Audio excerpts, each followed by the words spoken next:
गीता सत्संग में आप सभी का स्वागत। जहां हम भगवत गीता के 9वें अध्याय को रानसिर से जानने का प्रयास कर रहे हैं। आज बारी है श्लोक 30 की ओर बढ़ने की। सभी की ओर से सर को प्रणाम और निवेदन कि आज की गीता सत्संग की शुरुआत करें।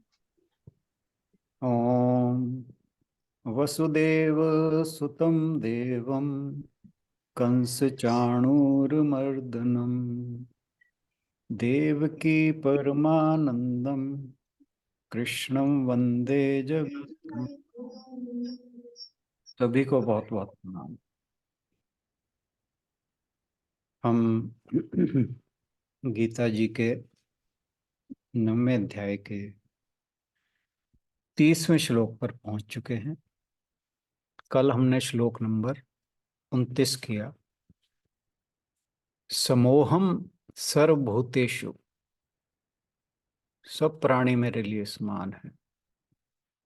ना में द्वेष्योस्ति न प्रिय, ना मुझे किसी से द्वेष है, ना ही कोई मुझे प्रिय है। ये भजन्ति तु माम, कि जो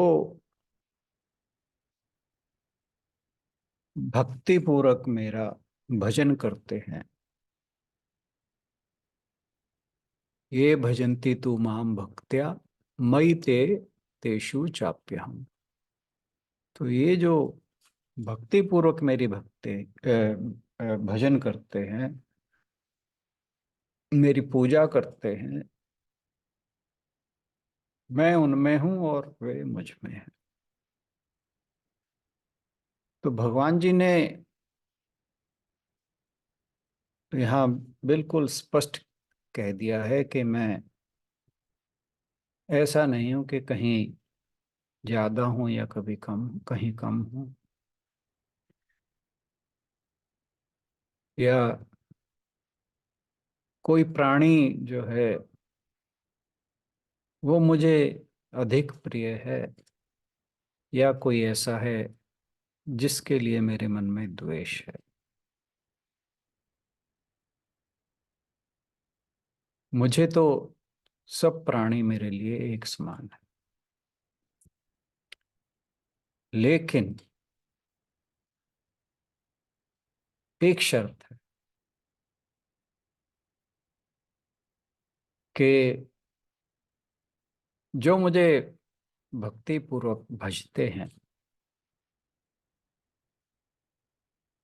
तो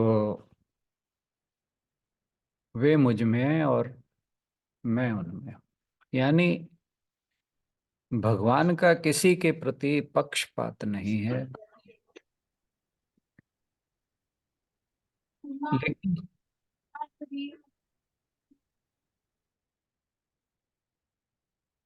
लेकिन जो भगवान को भजने वाले हैं,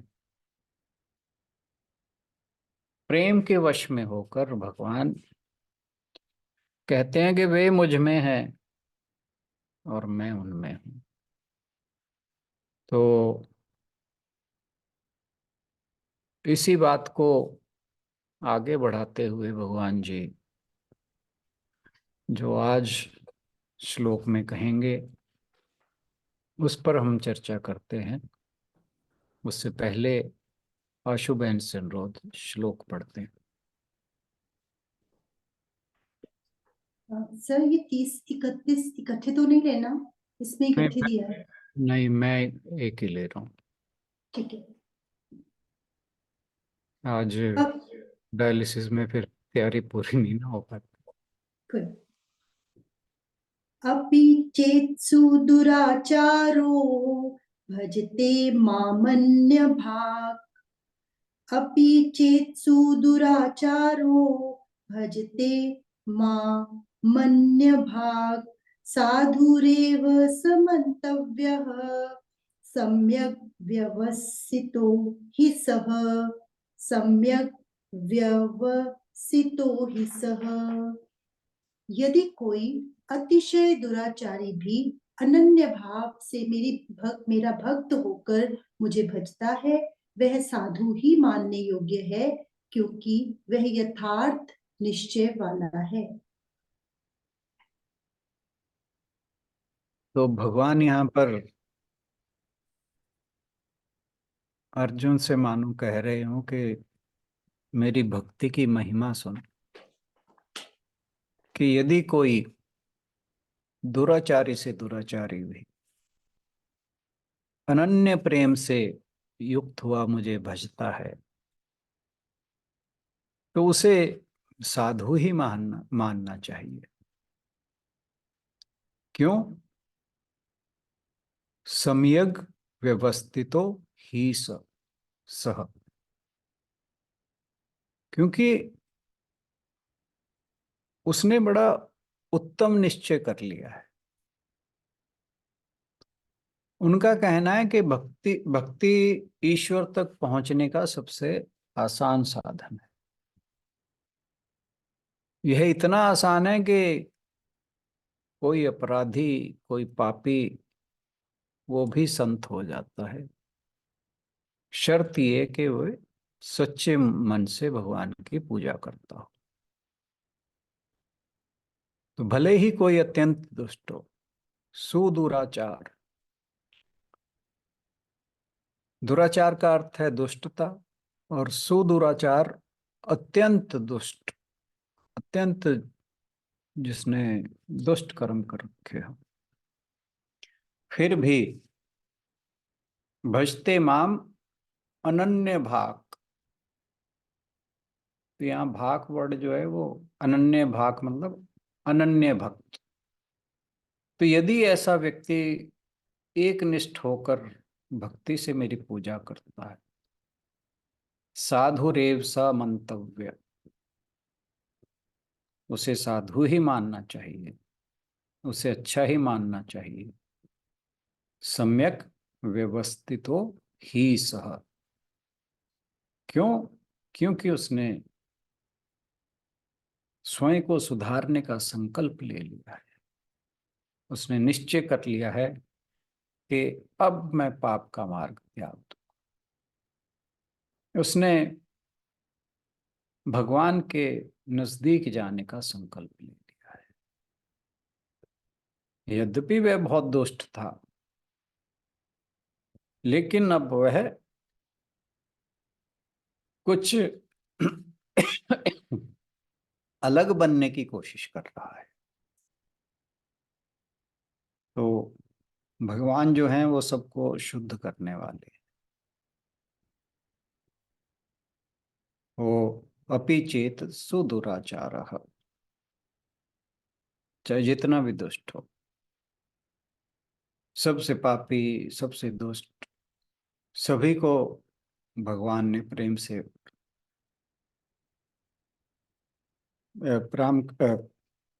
भगवान के द्वारा प्रेम से बचाया जाएगा। हमारे आध्यात्मिक साहित्य में ऐसे बहुत से दृष्टांत हैं कि कैसे महान पापी ईश्वर के संपर्क से संत बन गए।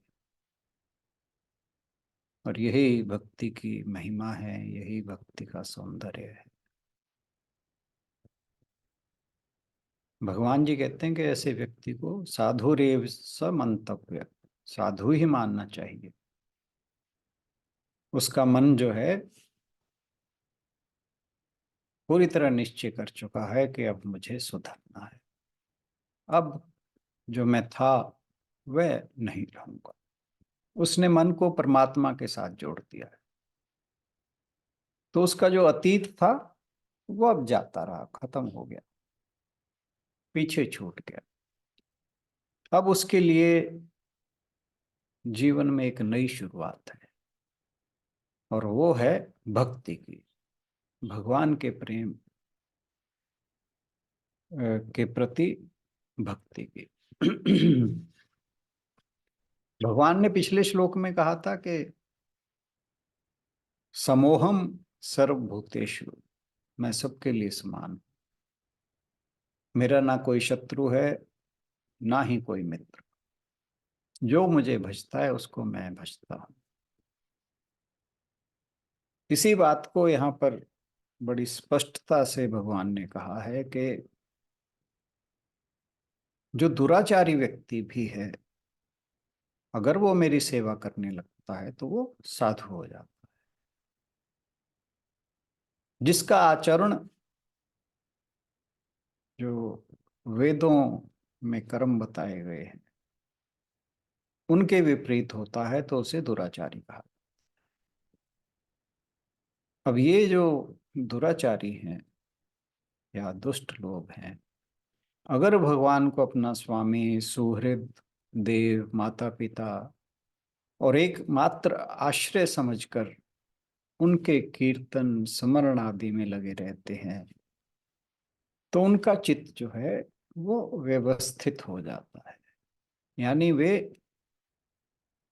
भगवान जो इस सृष्टि के उत्पन्न करने वाले हैं, उसको आश्रय देने वाले हैं, उसको नष्ट करने वाले हैं, संहार करने वाले हैं, उन्हें अच्छी तरह जान जाते। उनके जो बुरे आचरण हैं वो भगवान की भक्ति के सामने फीके पड़ जाते हैं। सूर्य के प्रकाश के सामने जो तारे हैं वे लुप्त हो जाते हैं। तो उसी प्रकार अनन्य भाव से जो भगवान की उपासना करते हैं उनके जो पहले के बुरे आचरण हैं उन पर पर्दा डाल जाता है और इसी कारण वो दुराचारी ना कहलाकर संत कहलाने लायक हो जाता है, साधु कहलाने लायक हो। इसका सबसे बड़ा उदाहरण महर्षि वाल्मीकि जी हैं। वाल्मीकि जी के समान कौन दुराचारी होगा जो जंगल में ऋषि मुनि आदि के धन को लेने के लिए उन्हें बांध लेते थे।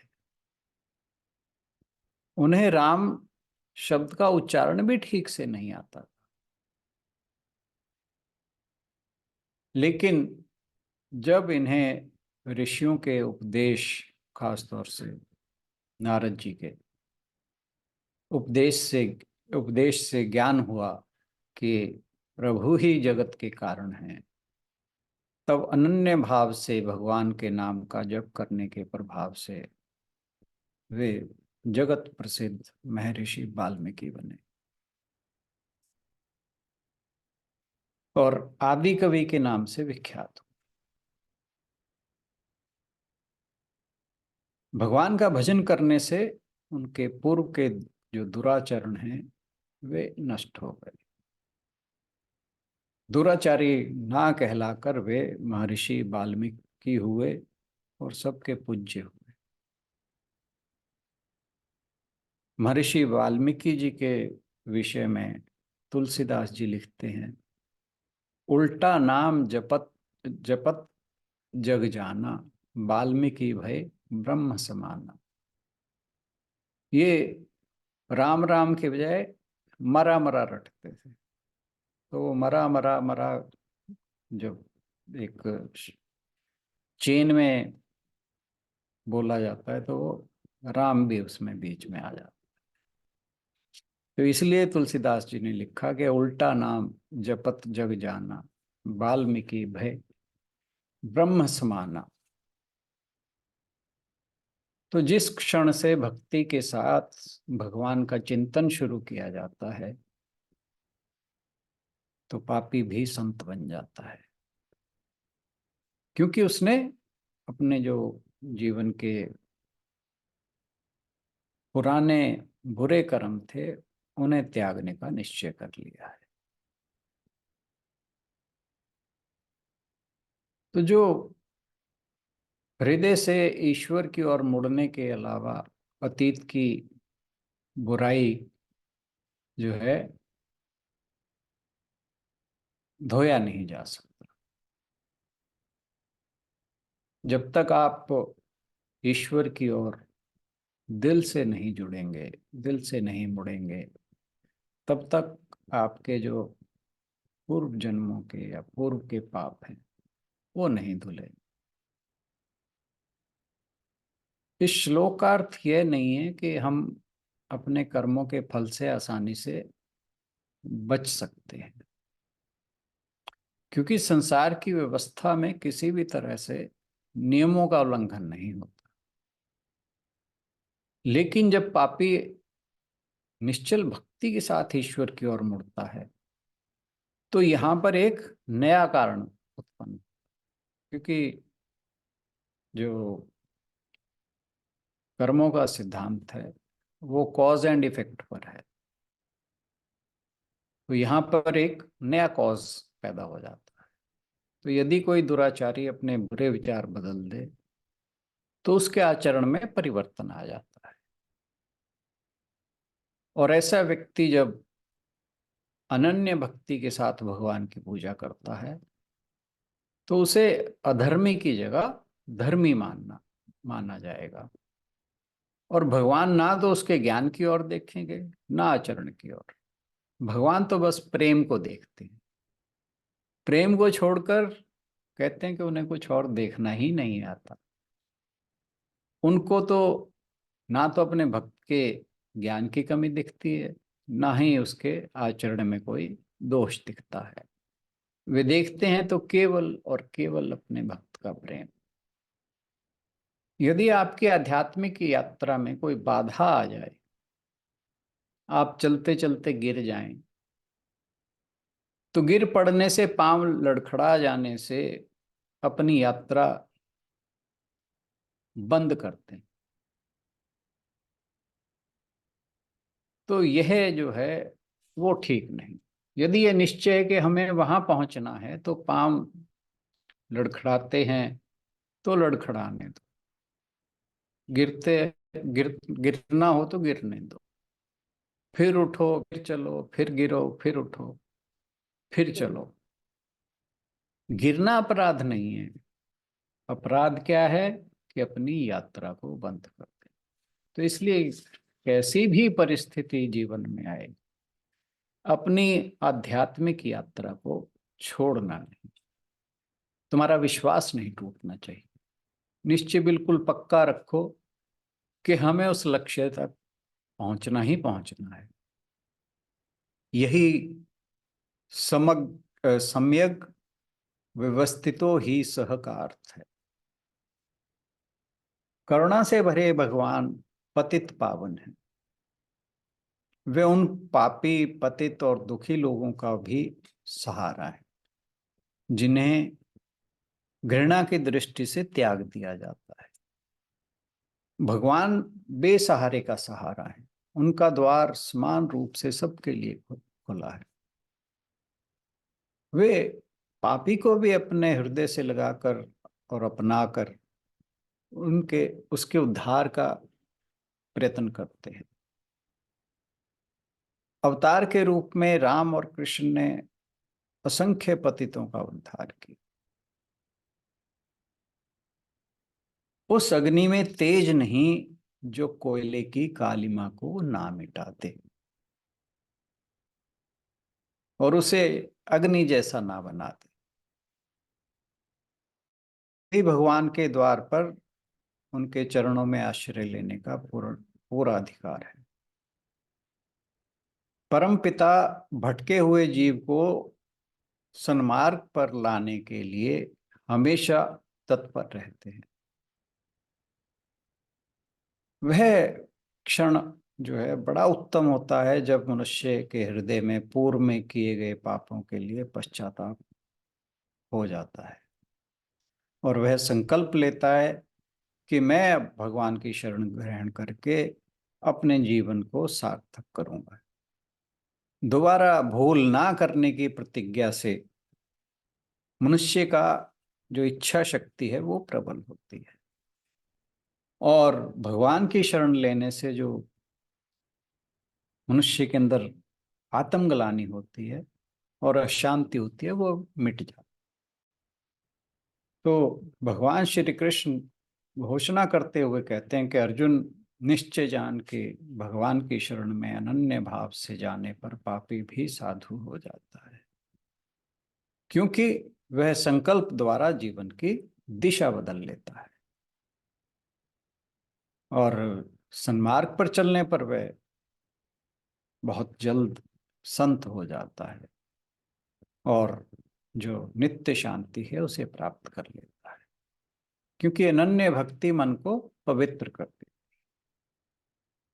भक्त वत्सल भगवान पाप और पुण्य को नहीं देखते, वे भाव को देखते हैं। पाप में अनेक लोग डूबते हैं और भक्ति का पाखंड भी करते हैं। ऐसे लोगों को भगवान का आशीर्वाद नहीं प्राप्त। परमात्मा में विश्वास और भक्ति भाव का उदय होने पर मन में पाप ठहरता ही नहीं और मनुष्य साधु हो जाता है। जहां सूर्य है वहां अंधकार नहीं ठहरता। जीवन में किसी भी क्षण शुभ परिवर्तन हो सकता है। जब जागे तभी सवेरा। वास्तव में केवल परमात्मा का स्मरण एवं स्पर्श ही मनुष्य को पाप मुक्त एवं पवित्र कर सकता है और अति सुख और शांति प्राप्त प्रदान कर सकता है। यदि इस परिवर्तन के लिए केवल मानवीय प्रयास पर ही निर्भर रहना है तो अहंकार पर काबू पाना कठिन हो सकता है। अहंकार को समर्पित करके जब कोई अपना हृदय ईश्वर के प्रति खोलता है तो भगवान उसमें आए जो परिवर्तन है उसका भार उठाते हैं और आत्मा को उसके दूषित अवस्था से उठाकर आध्यात्मिक स्तर पर लाते हैं। कोयले का टुकड़ा अपना कालापन तभी खोता है जब उसे आग में तपाया जाता है। पापी की मुक्ति उसके पश्चाताप पर आधारित है। पश्चाताप एक वास्तविक हृदय पर परिवर्तन है और इसमें पिछले पाप के लिए पछतावा और भविष्य में उसे ना दोहराने की जो संकल्प है वो शामिल है। एक बार संकल्प अपना लिया तो फिर परिवर्तन धीरे धीरे अपना प्रभाव देने लगता है। मान लो यदि कोई प्रधानमंत्री से मिलना चाहे तो पहले से समय लेना पड़ेगा। उनके पास जाने की योग्यता भी चाहिए। बल्कि पहले तो राज दरबार में जाने के लिए पोशाक बनवानी पड़ती थी। लेकिन यदि प्रधानमंत्री स्वयं आपसे मिलने के लिए आना चाहें फिर आपको कौन सी योग्यता प्राप्त करनी पड़ेगी। एक कथा है कि आगरा में बादशाह और बेगम चांदनी रात में किले के छत पे घूम रहे थे। उन्होंने सुना कि यमुना की ओर से बड़ी मधुर वीणा की आवाज आ रही। बेगम को वह ध्वनि बड़ी पसंद आई। उन्होंने बादशाह से कहा कि इस वीणा बजाने वाले को बुलवा लो, यहीं बैठकर सुनेंगे। आदमी भेजा गया पर वीणा बजाने वाले ने कहा, हम अपने आनंद में प्रेम मग्न होकर वीणा बजा रहे हैं, हमको बादशाह से क्या लेना, हम क्यों जाएंगे उनके पास। वह कोई फकीर था। हालांकि वो एक दिन मिलने भी गया बादशाह से कुछ दिन बाद, पर वहाँ जो द्वारपाल थे उन्होंने रोक दिया और कहा ऐसे नहीं मिलेंगे, इसके लिए इजाजत लेनी पड़ेगी, पोशाक भी बनवानी पड़ेगी, समय पर दरबार में आना पड़ेगा। तो उसने कह दिया कि हमें कोई दरकार नहीं है बादशाह से मिलने की, हम मस्त हैं, हम तो फकीर हैं। कुछ टाइम बाद बात बादशाह के पास गई और बेगम ने तुरंत कहा कि हमको तो सुनना ही सुनना है उससे। तो दोनों चोर दरवाजे से निकलकर वहां गए जहां वह झोंपड़ी में बैठकर वीणा बजा रहा था और चटाई पर बैठकर वीणा सुनते रहे। तो इस प्रकार आपको यदि भगवान को प्राप्त करना है तो बस आपके भीतर उनके प्रति निश्चल प्रेम होना चाहिए। फिर तो भगवान स्वयं आकर आपके हृदय में विराजमान हो जाएंगे। ऐसी एक और दृष्टांत है कि जोधपुर के महाराज शिकार खेलते हुए जंगल की एक झोंपड़ी में पहुंच गए। प्यास लगी हुई थी, जाकर पानी मांगा तो जो जंगल में वह व्यक्ति था उसके घर में सूखी रोटी पड़ी थी। उसने लाकर दी कि कुछ खाकर पानी पीजिए, खाली पेट पानी ना पीजिए। राजा ने सूखी रोटी खा ली, पानी पी लिया और मस्त होकर वापस आ गए। अब यदि वह जंगली आदमी चाहता कि मैं जाकर सूखी रोटी महाराज को खिला दूं, तो क्या उसे जाने को मिलता? कभी ना मिलता। तो यही महिमा है भगवान के भक्त होने की, कि परमात्मा खुद मिलने आ जाते हैं। पापी के लिए कोई शाश्वत दंड जैसी चीज नहीं है। ऐसा कुछ धर्मों में जरूर होता है। अक्षम्य पाप एक मिथ्या नाम है। कोई भी पाप अक्षम्य नहीं होता। मानव जाति का उद्धार भगवान की सबसे बड़ी योजना है। मनुष्य जितना अधिक ईश्वर की ओर मुड़ता है, उतना ही पवित्र हो जाता है। उसका मन अपने आप ही ईश्वर चिंतन में स्थापित हो जाता है। उसके अच्छे कार्य और शुद्ध विचार जो हैं वो उसके अंदर पनपने लगते हैं। वह सद्गुणों में पुनः प्राप्त व्यक्ति के रूप में उभरता है। बाइबल में एक व्याभिचारी स्त्री की कहानी है, जिसे यीशु के सामने लाया गया। लोगों ने यीशु से पूछा, हम इस स्त्री के साथ क्या करें? यीशु कहते हैं, पहला पत्थर वही मारे जिसने पाप ना किया हो। और यह महिला आगे चलकर यीशु के सबसे बड़े भक्तों में से एक हो गई। भले ही शुरुआत में उसने कुछ आवेग में पाप किए होंगे, लेकिन जैसे जैसे उसका मन उन पापों से अलग हो गया और गुरु से जुड़ गया, वह मुक्त हो गई और उसकी आत्मा पूरी तरह से भगवान के प्रति समर्पित हो गई। और अब उसकी स्तुति एक संत के रूप में की जाती है। श्री रामकृष्ण परमहंस कहते हैं कि जब गौरांग यानी चैतन्य महाप्रभु और उनके शिष्य नित्यानंद, इन दोनों की जोड़ी ने सोचा कि लोगों को सांसारिकता से ईश्वरत्व की ओर कैसे लाया जाए, तो उन दोनों ने लोगों को यह उपदेश देने की योजना बनाई कि भगवान के नाम का जप करने से उन्हें अधिक धन और सांसारिक सुख प्राप्त होंगे। ये उनकी योजना थी। इस बात से आकर्षित होकर बड़ी संख्या में लोग संतों के साथ भजन आदि गाने लगे और भगवान की महिमा का गान करने लगे। उस पवित्र कार्य से उत्पन्न दिव्य आनंद ने लोगों के मन से सभी सांसारिक सुखों को भुला दिया और उनके मन ईश्वर की ओर मोड़ दिए। ईश्वर सभी सांसारिक बुराइयों के लिए एक दिव्य अस्त्र है। श्री कृष्ण ने पापी व्यक्ति के लिए भी मुक्ति के द्वार खोल दिए हैं, बशर्ते वह परमात्मा का अनन्य भक्त, उसका दृढ़ निश्चय हो। भक्ति के लिए अनन्यता चाहिए, साथ ही दृढ़ता भी। कई स्थानों पर ऊंच नीच या जात पात के आधार पर भेदभाव किया जाता है, लेकिन श्री कृष्ण का आश्वासन है, जात पात पूछे ना कोई, हरि को भजे सो हरि का हो। तो जिस प्रकार लक्ष्य की ओर चलने के लिए मार्ग पर उतरने वाला मकान की पहली मंजिल से उतरे या चौथी से, यह प्रश्न बेमतलब है। मकान छोड़कर लक्ष्य तक पहुंचने के मार्ग पर चलकर ही आना महत्वपूर्ण है।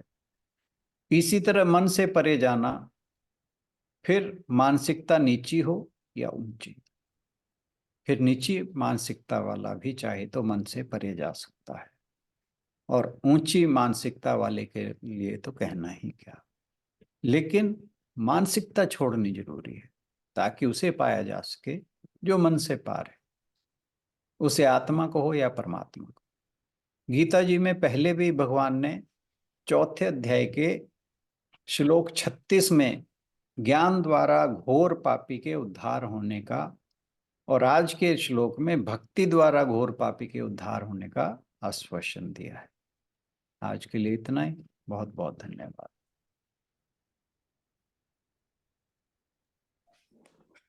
बहुत बहुत धन्यवाद आपका सर।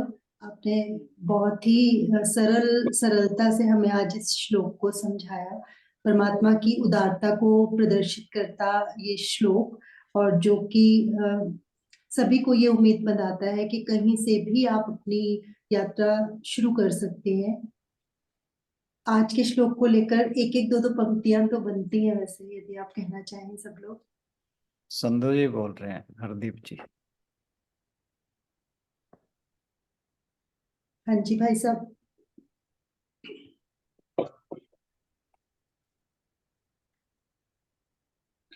आवाज नहीं आ रही आपकी भाई साहब, अब म्यूट है हरदीप जी।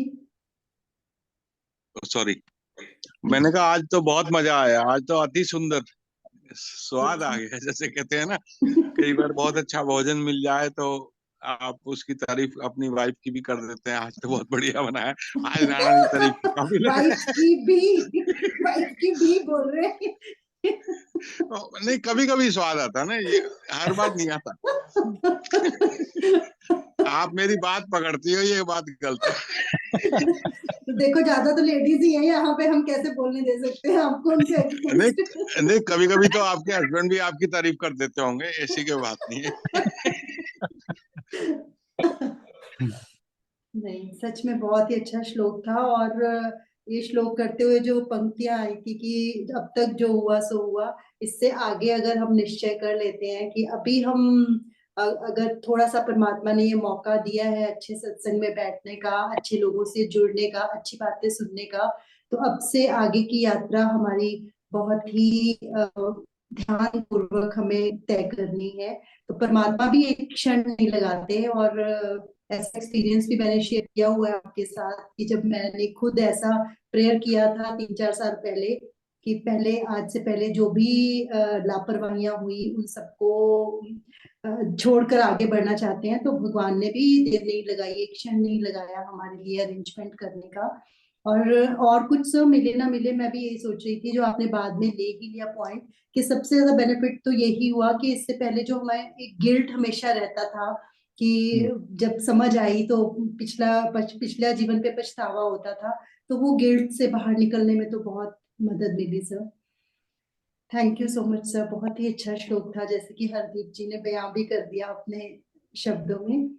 यदि कोई और कहना चाहें तो जरूर, आपका स्वागत है। हमारे पास समय है अभी 10 मिनट का।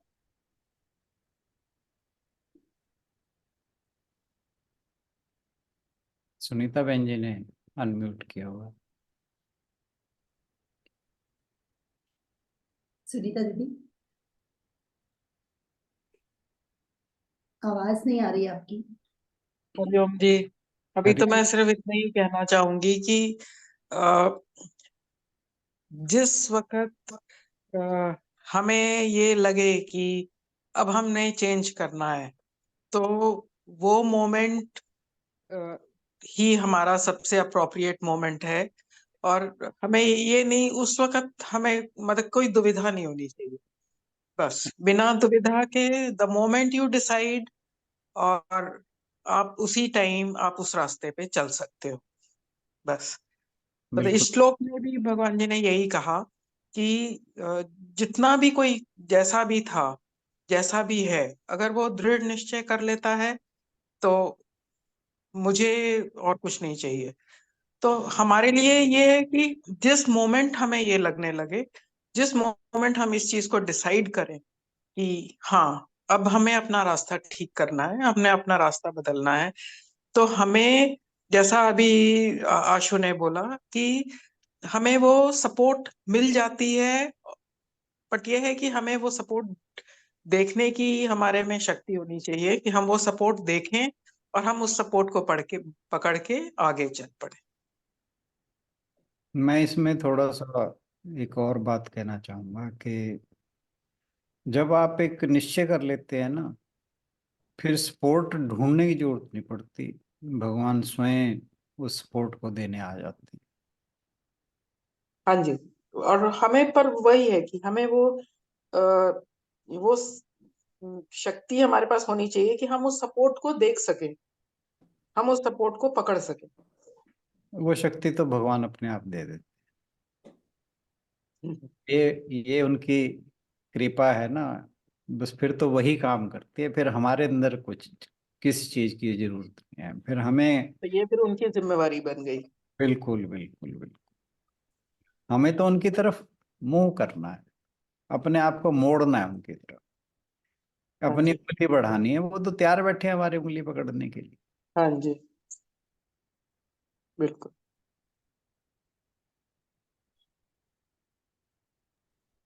सर एक बात और भी सीखी आज के श्लोक से, जैसे आपने वो यीशु की बताई स्टोरी जो, तो कि ये भी हमारे अंदर रहता है। जैसे हम हमारे पर कृपा की परमात्मा ने, चलो हमें मौका मिला कि हम अपनी गलतियों को जान पाए, है ना। लेकिन किसी दूसरे को भी पता नहीं कब किस में परिवर्तन आ जाए, तो दूसरों पे हम बड़े आसानी से हम सभी उंगली उठा देते हैं कि वो उसे समझ नहीं बिल्कुल है या वो नहीं सही। चल रहा। तो वो करते हुए भी हमें बहुत केयरफुल रहना है कि पता नहीं कौन सा क्षण आए तो किसी भी इंसान का जीवन परिवर्तित हो सकता है। बिल्कुल सही, बिल्कुल सही।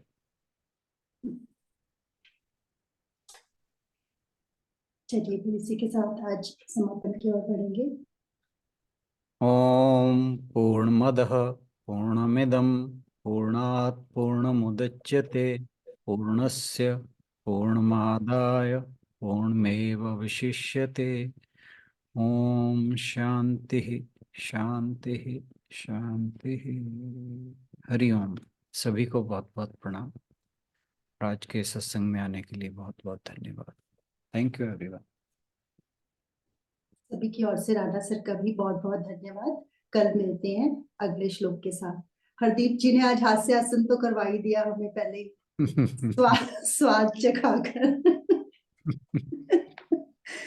चलिए थैंक यू, कल मिलते हैं। Thank you sir.